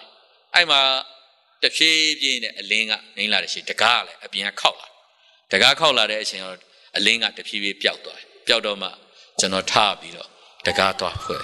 ဘာလို့တကားခောက်နေတာလဲမတို့ဝင်လို့ရတာပဲဝင်လိုက်ပါလားတကားပိတ်မှမပိတ်ဘဲနဲ့သူတို့ဆွဲစီဆိုတာအဲ့တော့ဘုန်းကြီးခန့်ဆိုတော့သူတို့ကလည်းမခောက်ဖဲမဝင်ရဲအဲ့တော့ဘာပြောလဲဆိုတော့အောက်ကနေမှန်ပရင်းကနေအလင်းရောင်ကတအားထွက်နေတယ်ထွက်နေတဲ့အတွက်ဘာလဲဆိုပြီးပြေးလာတာအဲ့တော့ဘာမှမဟုတ်ဘူးဆင်းပါသူတို့ဆင်းသွားတယ်အဲ့ဒီချိန်ကစကျွန်တော်ညမအိပ်ဘူးဖျောင်းတိုင်းထွန်းပြီးတော့ကျွန်တော်စဉ်းစားရင်းနဲ့စာအုပ်ပါဠိစာအုပ်တအုပ်ကိုကောက်ကြည့်တာဒီစာအုပ်ကိုကျွန်တော်တခါမှမကင်ပြစ်ဘူးဆိုတာမလိုအပ်ဘူးလွန်ခဲ့ပင်စမသင်္ကာယနာကျွန်တော်ဗုဒ္ဓဘာသာမှာဆိုရင်သင်္ကာယနာ6ကြိမ်တင်တာအဲ့တော့ပင်စမသင်္ကာယနာမင်းတုံးမင်းလက်ထက်ပရေကဒီစာအုပ်ကိုပယ်ထားတယ်ဟောတာတော့ဗုဒ္ဓဟောတယ်ဒါမှမဟုတ်ဒီစာအုပ်ကိုဘာကြောင့်ပယ်တယ်လဲဆိုတာကျွန်တော်နောက်မှလေ့လာခဲ့တာအဲ့တော့ဒီပယ်ထားတဲ့စာအုပ်ဖြစ်တဲ့သတ္ထသင်္ကာယနာရတော့လုံးဝမပါတဲ့စာအုပ်အဲ့တော့ဒီပါဠိမူရင်းရှိနေတယ်ဆိုပြီးကျွန်တော်ဒီစာအုပ်ကိုလေ့လာဖို့ဆိုပြီးယူထားတာပဲရှိတယ်မဖတ်ဖြစ်ဒါနဲ့အဲ့ဒီစာအုပ်တွေကအကုန်လုံးဗီဒီယိုတဲ့ဟာတွေကအလွတ်ရပြီးသားတွေဖြစ်နေတော့ဒီစာအုပ်လေးတုပ်ကိုကျွန်တော်မီးအောင်ပါနေရထိုင်ရတာလည်းတက်တာနေတယ်မောလည်းမမောဘူးဆိုတော့ဒီစာအုပ်ကိုကျွန်တော်လှန်ဖတ်တဲ့အခါစာမျက်နှာ120ပဲရှိပါတယ်အဲ့တော့ပါဠိလိုစာမျက်နှာ120ပဲရှိတယ်ဆိုတော့ဒီစာအုပ်ကိုဖတ်ရတဲ့အချိန်ကအားလုံးမှာ58မိနစ်လောက်ပဲကြာမယ်တနာရီမပြည့်နိုင်ဘူးအဲ့တော့ပါဠိလိုဒါနဲ့ကျွန်တော်ဖတ်တော့စာမျက်နှာ120နားရောက်တော့မှအဲ့ဒီမှာထူးထူးဆန်းဆန်းပါဠိတော်သွားတွေ့တယ်အဲ့တော့ဒီပါဠိလိုဆိုရင်တော့သဘောပေါက်မှာမဟုတ်ဘူးအဲ့ဒီမှာအချက်3ချက်ကိုသွားတွေ့တယ်ဘာအချက်3ချက်လဲဆိုတော့အာနန္ဒာကဗုဒ္ဓကိုမေးတယ်ဗုဒ္ဓကပြိဋိနိဗ္ဗာန်ဆံတော့မယ်မြောက်အရက်ကိုခေါင်းပြုတ်ပြီးတော့အနောက်ဘက်ကိုမျက်နှာလှည့်ပြီးတော့စောင်းပြီးတော့လှဲနေတဲ့အချိန်အာနန္ဒာကအရှင်ဘုရားမရှိတော့ရင်တပည့်တော်တို့ဘသူအုပ်ချုပ်မလဲဘသူသွန်သင်မလဲအရှင်ဘုရားစစ်မှန်တဲ့ဖရာလားဒါမှမဟုတ်စစ်မှန်တဲ့ဖရာဆိုတာရှိသလားဗုဒ္ဓကိုမေးတဲ့အခါမှာဗုဒ္ဓကပြောလဲဆိုတော့အဟံဥတ္တမပုရိသောငါသည်ယောက်ျားတကာတို့တဲ့မြင့်မြတ်သောလူသားပဲဖြစ်တယ်ဧကဗုဒ္ဓအဋ္ဌိတိတဆူရီသောဖရာကရှိတယ်ဇိနံမရဏနဘဝိတ္တိဖရာစစ်ဖရာမဟာသိခြင်းမရှိဘူးတဲ့အဲ့တော့ဧကဗုဒ္ဓ Kingrana Ego Budo Attitude. Bemale, the Surido Peasura. Another Piamere Kairoma, Bodaga Shetonjaku Piore. Ari Chetojama, Shidaru, and Nadabado, Shinkama, the Kurido Deaption, Shuma Poamia Sinjin, Almin alone to Neka, the Surido Pianga Tuire. Tupia Mayor of Shit and Mari Mishido, through the me a Pukanyaga Muido Tapshete, to her Dalalan and a Brainiban Sam, a Brainiban Sambima, Pianshin, a Peapshete, to pure Paliluro Pushene, Nyamalu Piane Kama, Dananelli, or Lu Asheti Shim. Arima, Madame Marina Makinya Puto Tone, Mayor of Shit and Mari Mishido, through the Mikanyaga Muime, Tata Tandina Brainibu de, Dalalan and a Brainiban Same. Siwida Oropia Siwakiri door. At the Siwin show being Pianshin and Peapshete to pure. I don't teach a good chilado, Siaite Mount from Pionide, she should crito yet. A jaune. Dima Piotr Eshaka, Tojalum to Apiro, Kainin. She should crito ye meroha, Pukanya Mari Pshete, to a Genoria appeared to Dalan Graniconte Lawakarema at the P. Tweeton Laune. To her the Gentiago, Toyam Yatonima, Shimja Tamyat. Arima Vechano, Po Vido Nation, Vido Shinshin Lilene, Alenia, Po Yalake. Daneman Naiji Lato, Manet Shaunai, Sangamani Pshin. Danetano Jamwan Sena, Karea, Dwepuma, Algo same as swing, a ball out, Nenebaba swing, Guago, baby Lanchalo Yamalu, Jamboani out Senom swing, a Dweshima. Damlo Idea, 999 National Sena. General, thing I would be get a Sierra, better not be soda, I don't she did it, Mate Debu. To see you directore, General Trapiasi, Divido Trapiasi, looked up your Duane Biro, Damamu Core, Daimu Core, Troquimiake, Twain Pame. Our Twain Pame Soro, General Sinza, a shini upon Kamala, so you. Nane Chowda, I don't a Kama upon Makambu, Biro Pony one, Soro, Dane, the Nitja, Tanguya, Gusan and Nagu, Milan, the Seti Yadi Yacht. I don't Milan, the say any Yama. Saidemo to a Baholesro Kanagu Tanaibido, say winningu, Matana in a poco, Machone. Kanagu let the nine, say winningule, Nayeshana in a poco, Chapa. The New Year Ganga 7 the Shawnjingubin, Piakin sheet, Hare, Sue. Api, Dea Hojem, Jano Api. I imagine no time since I, but since I let's roll, Janot Nalonkins have Yapi. You're Pian one, Luria Jano, they don't dress with you, Luria and Orchard. Oh, Manoda Joe when told it, Saoto Oshide, Candy let those Miato bones will be general double in it, Tota against Hayoga, Kanzania, say, Korea Seo Yima, Palelambi needed, say, now we don't throw Segun, Gudani, that pony, Arigan, Nebiro, now so general war up you in a piambiro, the Jamala, the bone tea to a bar. Arachano, Arisa Ogale through Totavi, Bonzo through Achano, Candy, Deacon Gentiari in it, Jano, Nitain get it, that Jamalo. They are Toby, they are about to Jama Dobby to a chain. Bonzo through a cania lane of being mean high. Janolem of your yebu. Arrow, Dane through a maid, pony a Judia Dobby la, Jano Yabi. Palurosro, Josalu Yadam, who crito la Pedro, Damlujan of your ye get debu. I don't want to know choute. Arrow now dia. Dana goose and Nagu Milan Neset Yen Neseni Nyama. Send I log and Nagujan 8 time is since a day Kamala, a pan Kamala. To not a day can baby crito. To not a tweeton long baby. Arima Janopa Jaya the lay, Suro. Medranga a tweeton baby, men at a balu be the lay. Medranga at the baby, men balu jowney the lay. Kanzala, Kanzala de Kama, Dovi, Pine Pano, Tashenle, that door. Desiam Luro, Kanagu Drutama. Nase winninga, crito ne shibi. Share one it. Milan Senate Yanima, Jano. Paduma quint my babe, Mandali Utradore, Mandali Yaudo.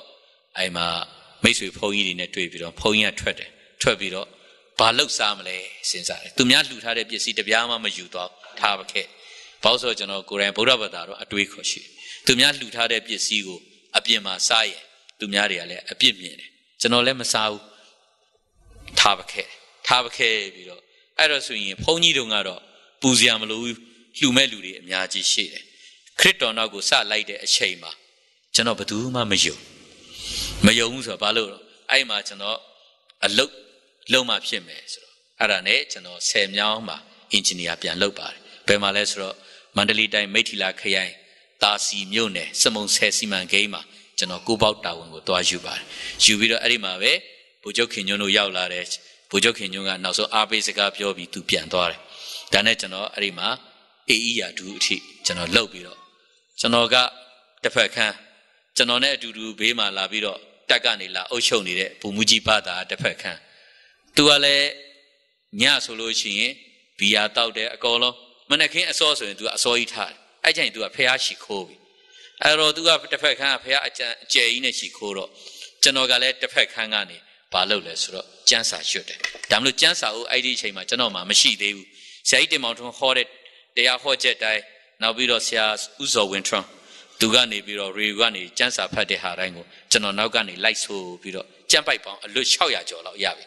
အဲ့ဒါနဲ့ကျွန်တော်ကဒီဘက်ကဘုံကြီးတန်မပြောက်သေးဘူးကျန်းစာကိုဒီဘက်ကဘုံကြီးတန်နဲ့ရွတ်တူကတစ်ဖက်ကဖះရှိခိုးကျွန်တော်တို့နှစ်ယောက်ပြဿနာခဏခဏတက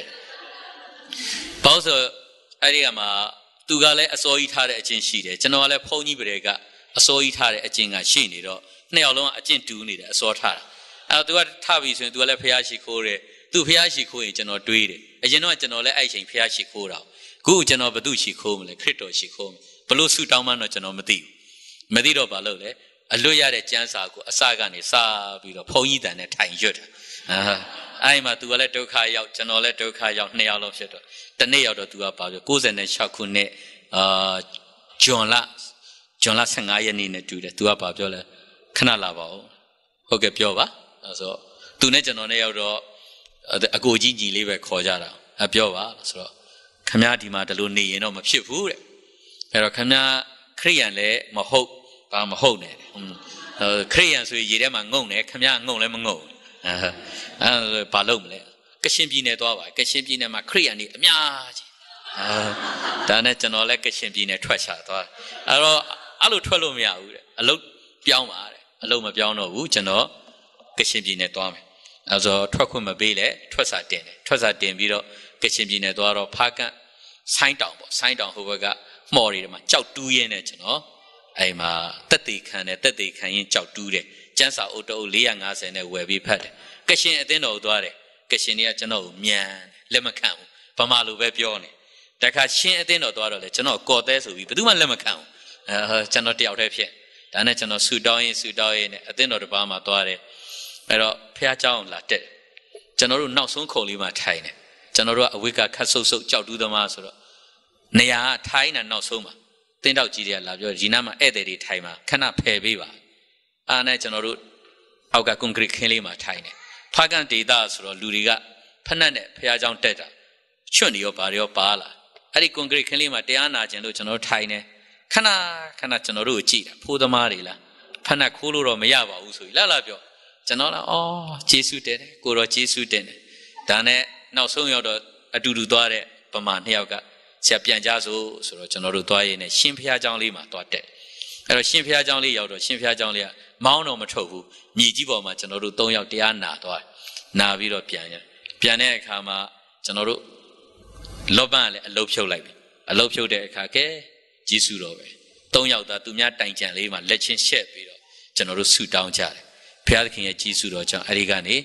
ကျွန်တော်တို့တယောက်ကို10ဘုတ်ပေးပြီးသား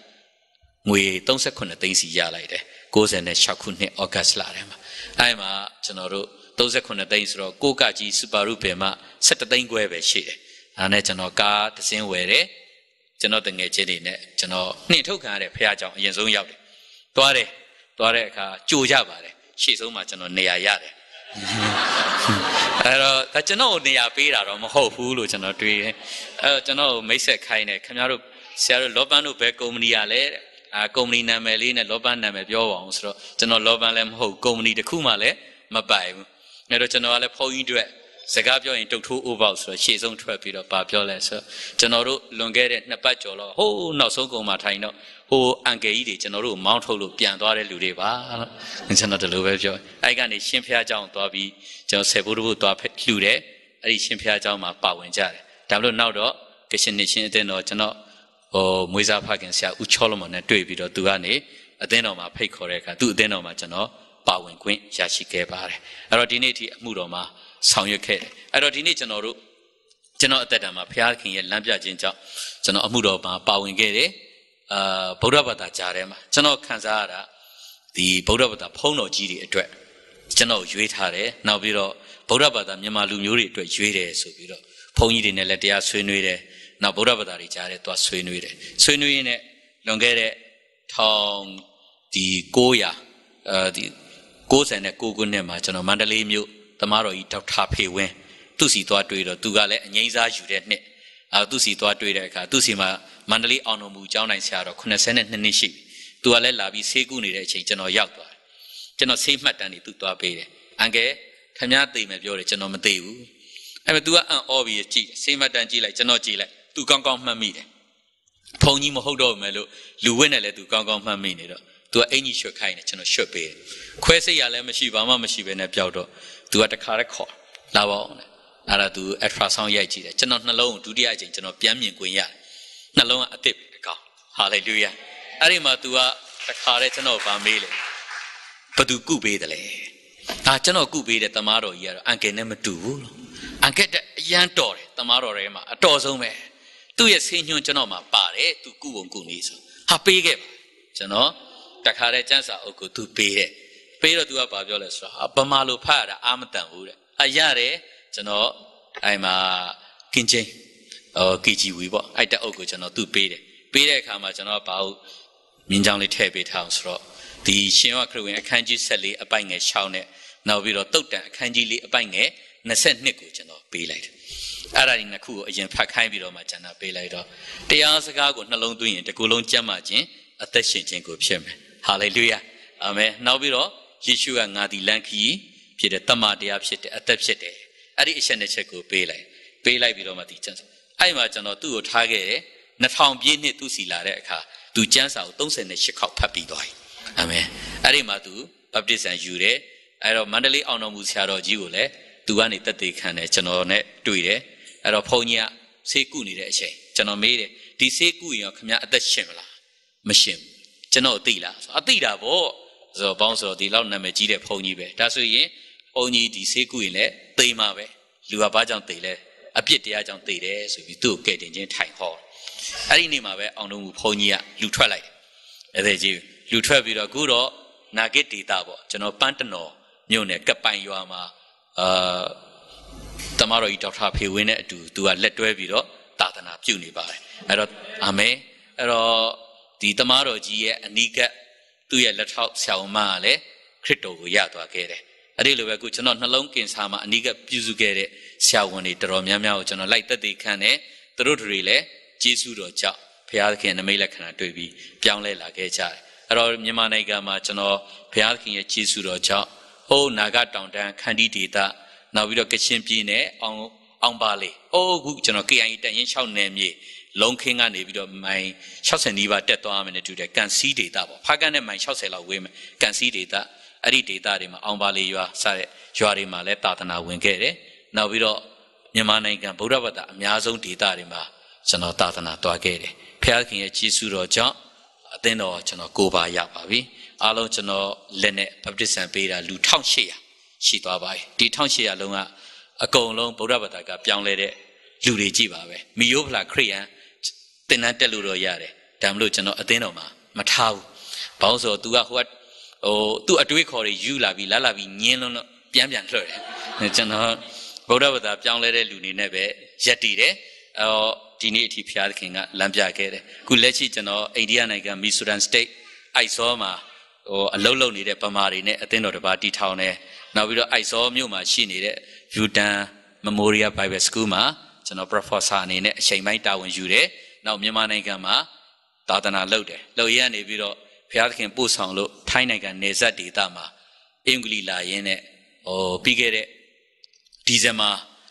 30ရက်နဲ့31ရက်နေ့နယ်စပ်ဒေသနှစ်ဖက်ခေါင်းဆောင်တွေရဲ့ဆွေးနွေးတဲ့ပွဲမှာကျွန်တော်ကောင်းကြီးလာပေးတယ်ခရစ်စမတ်ရဲ့နယူးယားရဲ့ကရင်နှစ်သစ်ကူပွဲတော်တွေမှာတရားဟောတယ်ကောင်းကြီးပေးတယ်အဲ့မှာဘုရားခင်ရဲ့ကျေးဇူးတော်ကြောင့်အခက်ခဲမရှိဘူးရောက်လာတယ်ရောက်ပြီးတော့အဲ့ဒီမှာတရားဟောရင်းနဲ့တကိုးလန်းဆိုတဲ့ရွာလေးမှာဒီဒုက္ခတဲ့နဲ့မဆိုင်ဘူးပေါ့အပြင်ဘက်မှာ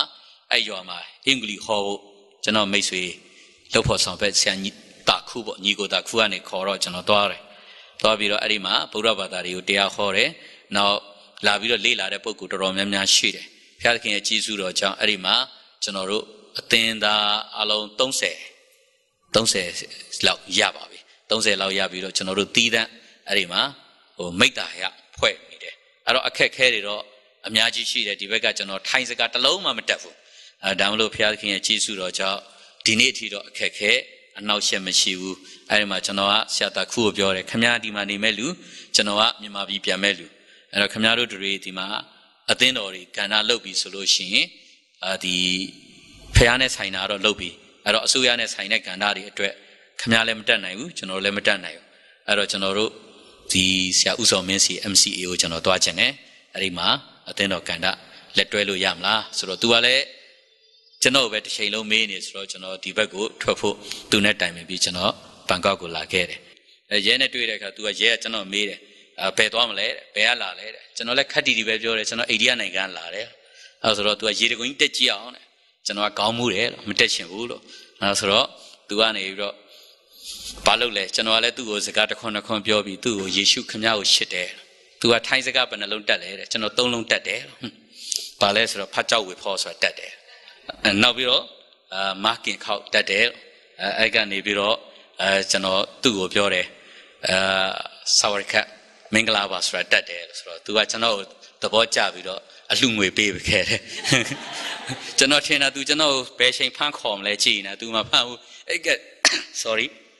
အဲ့ကတည်းကအလှငွေထည့်ပြီးတော့ तू ကပြန်သွားတယ်ကျွန်တော်လည်းကျေးဇူးတင်တယ်လို့ကျေးဇူးတော်ရှင်တကယ်တော့ကိုတော့ကွဲကာလိုက်တယ်အဲ့ဒါနေဘုရားသခင်ကျေးဇူးတော်ကြောင့်အမြဲတမ်းတော့ကိုတော့ကျွန်တော်ဒီလိုမတွေ့ကျင်ဘူးလို့ဒီ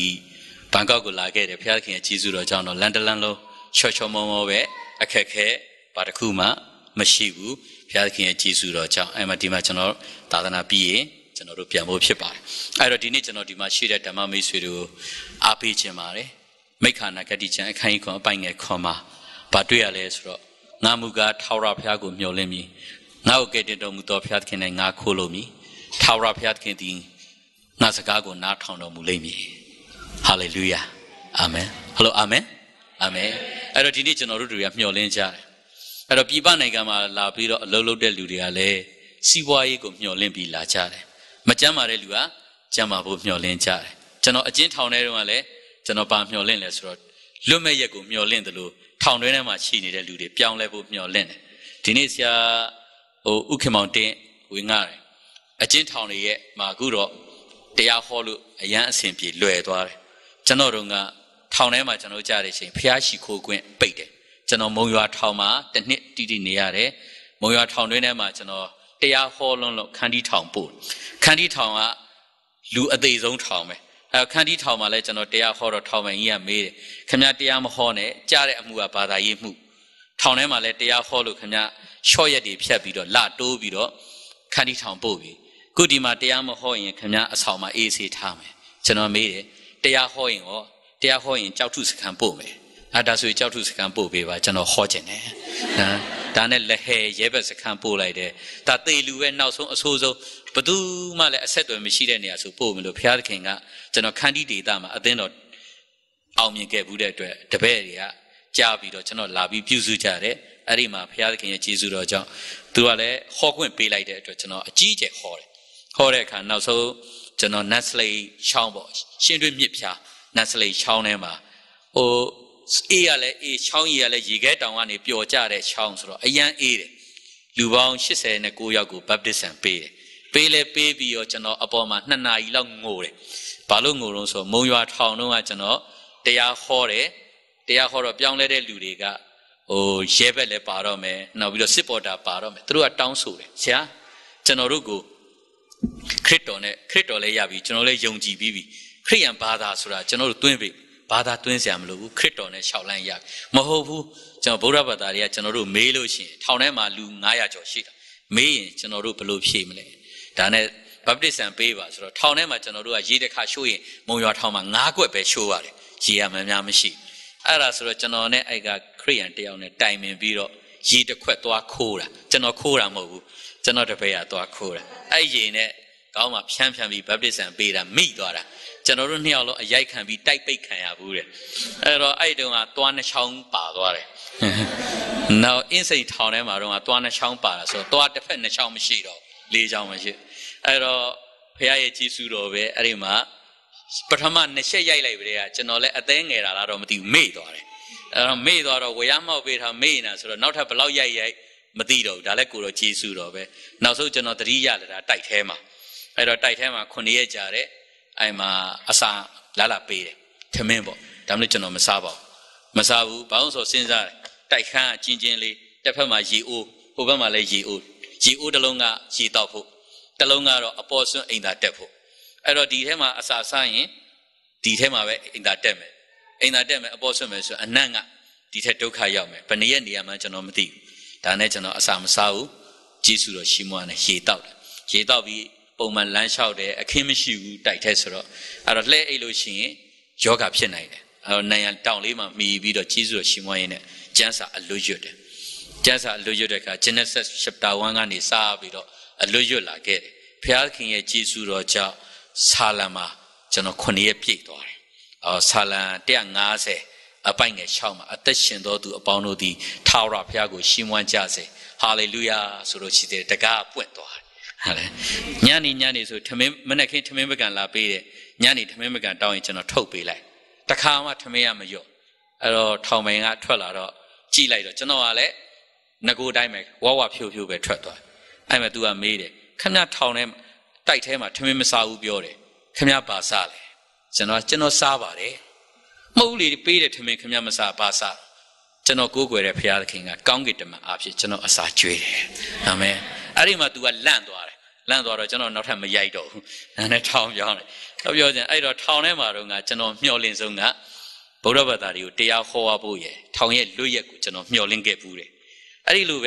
ဲလူတိုင်းမှာမျှော်လင့်ချက်ကိုစီရှိကြတယ်တကယ်တော့လောကရဲ့မျှော်လင့်ချက်တဲ့ကျွန်တော်တို့မျှော်လင့်ရမှာထာဝရဘုရားဖြစ်တယ်ဟယ်လိုအာမင်ထာဝရဘုရားကိုမျှော်လင့်လိုက်လို့ရှိရင်လေဘုရားသခင်ကမျှော်လင့်ခြင်းရဲ့အရှုပ်ချဖြစ်တယ်ဆိုတော့အလုံးစုံပါသွားတယ်ကျွန်တော်ဒီခံမှာနည်းနည်းလေးကျွန်တော်စကားထည့်ဖြည့်ပြောချင်တာပါလဲဆိုတော့ကျွန်တော်အလင်းရှိတယ်မိတိုင်ကြီးတစ်ခုမှာအလင်းရှိတယ်ဆိုရင်အဲ့ဒီအလင်းမှာတစ်ဖက်ကအရိပ်ထွက်တယ်အရိပ်ရဲ့ခေါင်းပေါ်ကိုကျွန်တော်တို့နင်းချင်လို့အရိပ်နောက်ခေါင်းနောက်ကိုလိုက်သွားမိပါမလားမမိဘူးအရိပ်ကလည်းကြာလေဝေးသွားတယ်အရိပ်ကကြာလေဝေးသွားတယ်နောက်ဆုံးအရိပ်လည်းပျောက်သွားမမိတော့အလင်းလည်းပျောက်သွားဒါမလို့အလင်းရှိတဲ့စီကိုတဲ့ဖြတ်လာလို့ရှိရင်နောက်ကအရိပ်ကလိုက်လာတယ်ဖြည်းဖြည်းလေးသွားရင်ဖြည်းဖြည်းလေးလာမယ်မြန်သွားရင်မြန်လိုက်လာအရိပ်ရဲ့အလင်းရဲ့အောက်တဲ့ကိုလည်းရောက်ရောအရိပ်ကရှီဘွားအောက်ရောက်သွားတယ်ဟယ်လိုအာမင်ကျွန်တော်ငယ်တုန်းကစီဘွားရေးနောက်လိုက်ခဲ့တယ်ပညာရေးနောက်ဘယ်အရာမှကျွန်တော်မမိခဲ့ဒီနေ့ကိုရောနောက်ကိုလိုက်ပြီးကိုရောဟာအလင်းဖြစ်နေတော့အလင်းဖြစ်တဲ့ကိုရောအောက်ကိုပဲကျွန်တော်အတိအကျရောက်လာတဲ့အခါကျန်တဲ့စီးပွားရေးနဲ့စီးစိမ်ရွှေငွေအားလုံးကကျွန်တော်ရှီဘွားအောက်ရောက်သွားတယ်ဟယ်လိုအာမင်တကယ်ပါပဲဒီနေ့အထိဘုရားသခင်ရဲ့ကြီးစွာတော်ကြောင့်ဘယ်နေရာမှာပဲသွားကျွန်တော်ဘုရားသခင်ကကျွန်တော်လိုအပ်သမျှပြင်ဆင်ပေးတယ်ကျွန်တော်လက်ဆောင်မယူဘူးဘယ်နေရာမှာကျွန်တော်ခက်ခဲလို့ကျွန်တော်ဘာဖြစ်လို့အလှမခံဘူးအမှုတော်ဆောင်းလာတဲ့1996ခုနှစ်ကနေစပြီးတော့ဒီနေ့အထိဘယ်နေရာမှာကျွန်တော်ကိုအကူအညီပေးပါအောင်တခေါမပြောခဲ့ပါဖះကိုအရန်ရှက်တယ်ကိုတော်ပေးတဲ့ကောင်းကြီးတိုင်းကိုလည်းကျွန်တော်အများကြီးစင်ကိုတော်ကျွန်တော်အရန်အားနာတယ်ဘာလို့အခုတကူလန်းအသင်းတော်ကိုကျွန်တော်စဖွင့်လိုက်တာအရင်တော့ကတော့အင်္ဂလိပ်နဲ့လုပ်နေတယ်အခုတော့အသင်းတော်အနေနဲ့ပြီးခဲ့တဲ့တလပိုင်း25ရက်နေ့ကစပြီးရက်တည်ပြီးတာနဲ့26ရက်နေ့ကစပြီးတော့တစ်ချိန်လုံးအသင်းတော်အတွက်ဆိုပြီးတော့ပစ္စည်းတွေလာလှူတယ်ကျွန်တော်တို့အမှုတော်ဆောင်တွေအတွက်ကျွန်တော်တို့နှစ်ယောက်ငိုတယ်ဘာလို့ကိုတော့ကျွန်တော်တို့အားနာတယ်ကိုတော့ရှက်တယ်ကျွန်တော်လောက်တာနည်းနည်းလေးပဲကိုတော့ကျွန်တော်တို့ပေးလိုက်တာလူလေသေးမရှိဘူးထိုင်းနိုင်ငံထဲမှာကျွန်တော်တို့လာနေတယ်ကျွန်တော်တို့အိတ်လေးနဲ့ပြည့်ဘာပဲကြီးလိုက်ဟိုမြို့တထေးတွေမှာရှိတဲ့ပစ္စည်းကျွန်တော်တို့မှာအလုံးရှိတယ်ခုကျွန်တော်ဒီကနေပြန်သွားရင်ကျွန်တော်ကားကိုတောင်ဆောက်ခိုင်းမခဲ့ဒီကနေပြန်သွားရင်ကျွန်တော်တို့ကားတစ်စင်းရပြီအာမင်ဟိုကအလှရှင်ကလာပြောသွားတယ်ဆရာကားဘယ်နာထားမလဲကျွန်တော်အံ့ဩတယ်ဘယ်အရာမှကျွန်တော်နှုတ်ကမမြုပ်ခဲ့ဘူးသို့တော်လည်းဖခင်ရဲ့ကြီးစုတော်ကြောင့်အသေးစိတ်ကနေအကုန်လုံးကျွန်တော်တို့စီမှာလာဆုံးတော့ဖခင်ကိုအားနာတယ်ပြောချင်တာကအလင်းစီကိုတဲ့တဲ့၆ဖို့အားပေးချင်တယ်ဒါကြောင့်ခရစ်တော်ကလည်းကျွန်တော်တို့ပြောပါတယ်အားလုံးအလွတ်ရတဲ့ကြံချက်လေးပါရှင်မသက်ခရစ်ဝင်အခန်းကြီး6 အပိုင်ငယ်33ပါနိုင်ငံတော်နဲ့နောက်မှထိုးရတော့ကိုထပ်ရွေးပေးအာမင်အာမင်ကိုရောရှာခိုင်းတာနိုင်ငံတော်နဲ့ဖြောက်မှတ်ခြင်းပါကျွန်တော်တို့ကဘာကိုရှားနေတာလဲထိုးရဆိုတဲ့နောက်ကိုကျွန်တော်တို့ကလိုက်တယ်ထိုးရအရေးဖြစ်နေတာလေအရေးနောက်ကိုမလိုက်ဖဲနဲ့အလင်းဖြစ်တဲ့နိုင်ငံတော်နဲ့ဖြောက်မှတ်ခြင်းကိုအရင်ရှာကြည့်လိုက်ပါ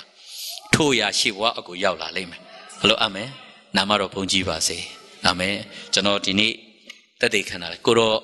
ကောင်းမြတ်တဲ့အရာပါကျွန်တော်အတွက်သေခြင်းကိုရှေ့တလန်းမဲ့လို့တော့တယ်ဒါမှမဟုတ်ကိုတော့ဟာကျွန်တော်ကိုရွေနှုတ်ခဲ့တယ်ကိုတော့ပဲရွေနှုတ်ပြီးကဲတင်ထားတယ်ကိုတော့ပဲသူ့အမှုတော်အတွက်ကျွန်တော်ကိုပြင်ဆင်ပေးခဲ့တယ်ဒီနေ့ကိုတော့အတွက်ကျွန်တော်ပေးဆက်ခဲ့ရတယ်အာမင်ဟယ်လိုအာမင်အာမင်ကျွန်တော်အမှုတော်မဆောင်ဘဲနဲ့တရားမဟောဘဲနဲ့မနေရဲခဲ့ဘူးဘာလို့လဲဆိုတော့ကျွန်တော်နှလုံးကိုအသစ်ပေးထတာကခရစ်တော်သူ့အကြောင်းကိုပြောဖို့သူ့ရဲ့အမှုတော်ဆောင်ဖို့ကျွန်တော်ကိုပေးထားကျွန်တော်အမြဲတမ်းယုံကြည်ကျွန်တော်စိတ်ဝိညာဉ်ကိုငရဲကကယ်တင်နိုင်ုံနဲ့မဟုတ်ကျွန်တော်ရဲ့နှလုံးကိုတော့ခန္ဓာကိုယ်ကိုလည်းတစ်ခုလုံးကိုတော့ကယ်တင်ထားဒါဆိုလို့ရှိရင်ဒီနေ့ဒီအရာအားလုံးကိုတော့တတ်နိုင်တဲ့ဖခင်ဘာကြောင့်ကျွန်တော်တို့လောကကြီးမှာတွားနေမလဲကျွန်တော်96ခုနှစ်ပရေကနေဒီနေ့အထိကျွန်တော်ဖျားပါတယ်လူပဲနာတတ်ပါတယ်သို့တော်လည်းဘယ်အရာပဲဖြစ်ဖြစ်ကျွန်တော်ကိုယ်တော်၌ပဲဒူးထောက်တယ်ကျွန်တော်ရဲ့ဒီမှာလှုပ်ဖို့ဆောင်ဘက်တွေရှေ့မှာလဲကျွန်တော်တို့လည်းအားပေးတယ်ကျွန်တော်မွေကြိုက်ခံရတယ်လူကမျက်စိပြသွားပြီနေမကသို့တော်လည်းဘုရားခင်ရဲ့ကျေးဇူးတော်ကြောင့်ရှင်းမွှဲရင်းနဲ့အစိတ်တွေပြန်ထွက်လာတယ်ထွက်လာပြီးတော့အခုကျွန်တော်ကောင်းကောင်းရက်လို့ရနေတယ်မွေကြိုက်တာပြီးခဲ့တဲ့ဒီဇင်ဘာ10ရက်နေ့ရပါဒါလို့ဆေးရုံမသွားဘူးဆေးကမ်းမသွားဘူးဘုရားရဲ့ကျေးဇူးတော်ကြောင့်ဂုတိတိရှိတော့တစ်ဖက်ကရောင်တော့ရောင်တယ်ဒါတခါတခါလမ်းသွားများရင်ရောင်တယ်အလှုပ်ချမ်းသွားရင်ရောင်တယ်ဆေးမတော့ဘူးကျွန်တော်ဒီနေ့အထိ96ပြည့်ရဒီနေ့တစ်ဖက်စွန့်ရောက်သွားတာမဟုတ်ဘူးကိုတော့အလုံးစုံပုံအပ်လိုက်တာအာမင်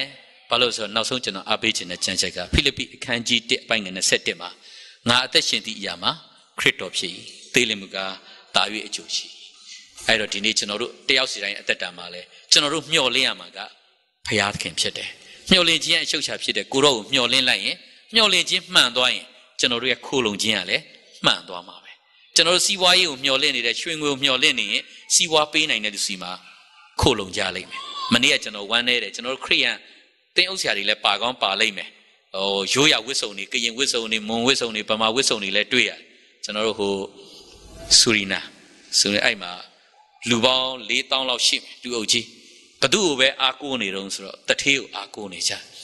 အဲ့တော့ဘာလို့လဲဆိုတော့သူတို့စီးပွားရေးမျှော်လင့်ကြတော့သူတို့တွေဒီပုဂ္ဂိုလ်စီးပွားပေးနိုင်တယ်ဆိုတဲ့လူစီမှာသူတို့ခိုးလုံသွားကြတယ်မျှော်လင့်ခြင်းမှားလိုက်တဲ့အတွက်ခိုးလုံခြင်းမှားပြီးတော့လူအုပ်ကြီးလမ်းလွဲနေတာကိုတွေ့တော့ကျွန်တော်ဝမ်းနေတယ်သူတို့စီမှာကျွန်တော်ဆူတောင်းတယ်ကျွန်တော်တို့ကမျှော်လင့်ခြင်းမှန်လို့ရှိရင်ခိုးလုံခြင်းကလည်းမှန်လာမှာပဲခိုးလုံခြင်းမှန်လာရင်ကျွန်တော်တို့ရဲ့စကားကိုတော့နားထောင်မယ်အာမင်ကျွန်တော်တို့မျှော်လင့်ခြင်းမှန်မှန်မှုဆိုရင်ခိုးလုံခြင်းလည်းမှားမယ်ခိုးလုံခြင်းမှားနေရကနေကျွန်တော်တို့ရဲ့တောင်းလျှောက်တဲ့အတန်ဆိုရင်တော့စဉ်းစားဖို့ဖြစ်လာလိမ့်မယ်ဒါကြောင့်ငါမူကားထာဝရဘုရားကိုသာမျှော်လင့်မည်ငါကိုကယ်တင်တော်မူသောဘုရားသခင်နဲ့ငါခိုးလုံမည်ထာဝရဘုရားသခင်ဒီငါစကားကိုနားထောင်တော်မူလိမ့်မည်ကြားနာခြင်းပေါ်ဘုရားသခင်အရောက်စီတိုင်းကောင်းချီးပင်လာပေးပါစေအာမင်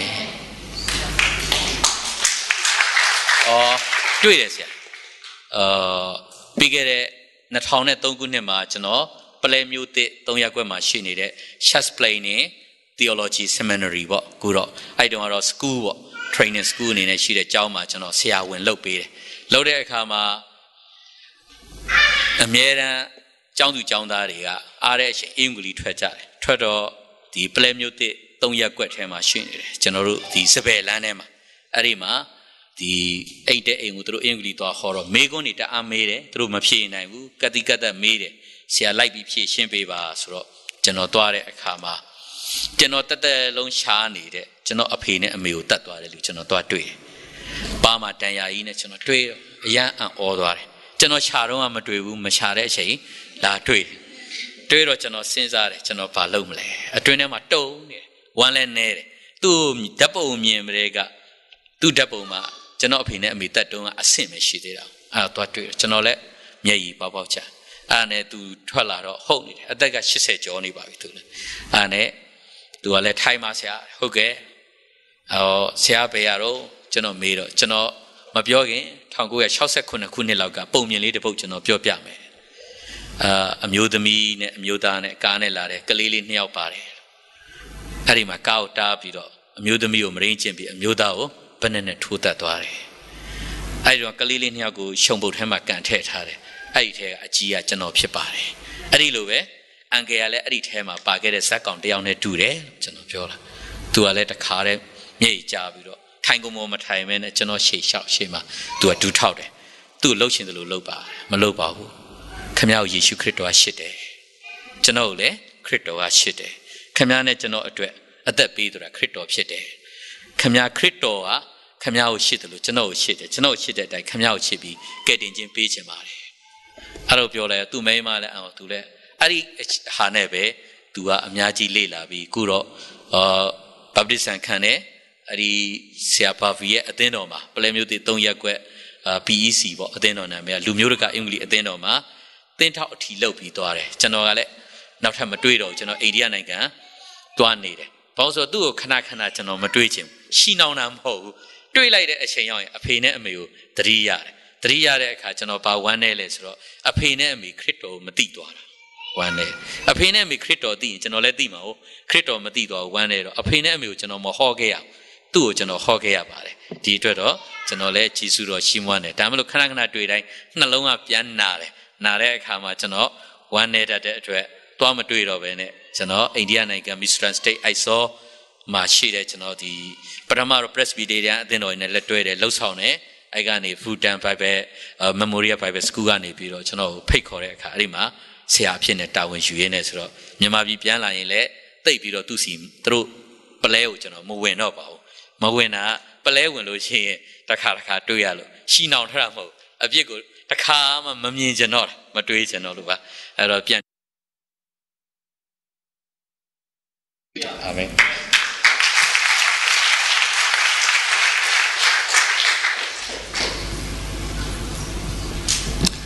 ဘုရားရှင်နာမကိုချီးမွမ်းတယ်ဘုရားရှင်ကကောင်းမြတ်တဲ့ဘုရားဖြစ်တယ်ကြီးမားတဲ့အမှုကိုပြုတဲ့ဘုရားဖြစ်တယ်ဘာကြောင့်လဲဆူတောင်းပေးတဲ့ညီကိုမောင်နှမတွေမြောက်များစွာရှိတယ်ဘုရားရှင်အော်စရာကောင်းတဲ့တခုတခြားမြန်မာလေးကလည်းဩစတြေးလျမှာခရစ်တော်ကိုရတယ်တဲ့မြန်မာပြည်မှာအကိုကလည်းခရစ်တော်ကိုရတယ်အော်စရာလေးဘုရားရှင်ပြည့်စင်တာဖြစ်တယ်ဒါတော့ဘုရားရှင်နာမသည်ဘုန်းကြီးပါစေလို့ကျွန်တော်နောက်ဆုံးပိတ်တစ်ပုဒ်တစ်ချင်းလေးတစ်ပုဒ်ကျွန်တော်ဒီဆိုပြီးတော့မှကောင်းချီးပေးပြီးကျွန်တော်ပိတ်မှာဖြစ်ပါတယ်